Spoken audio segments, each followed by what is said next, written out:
মূল্যস্ফীতি ৬.৫% নামিয়ে আনার যে লক্ষ্যমাত্রা তা বেশ চ্যালেঞ্জিং বলে মনে করেন বাংলাদেশ ব্যাংকের সাবেক গভর্নর অর্থনীতিবিদ ডক্টর আতিউর রহমান।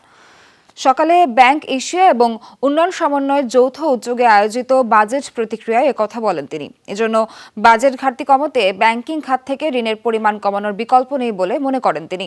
বাজেটে সামাজিক খাতগুলোকে প্রত্যাশিত মাত্রায় ছাড় দেওয়া হয়নি বলেও মনে করেন ডক্টর আতিউর রহমান।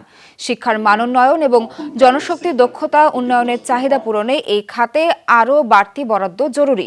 এছাড়া কালো টাকা সাদা করার ক্ষেত্রে 15% করারোপ করার প্রস্তাব গ্রহণযোগ্য হয়নি। এ নিয়ে প্রশ্ন উঠবে বলে মনে করেন তিনি। মূলত মূল্যস্ফীতি বা inflation is a monetary phenomena, অর্থাৎ মুদ্রানীতির মাধ্যমে মূলত মূল্যস্ফীতি সামাল দিতে হয়। কয়েক বছর থেকে আমরা এরকম সুযোগ দিয়ে দেখেছি যে সত্যিকার অর্থে যারা কালো টাকার মালিক তারা কিন্তু দেশে টাকা ফেরত আনে না সেইভাবে, শুধু সরকারের বদনাম হয়।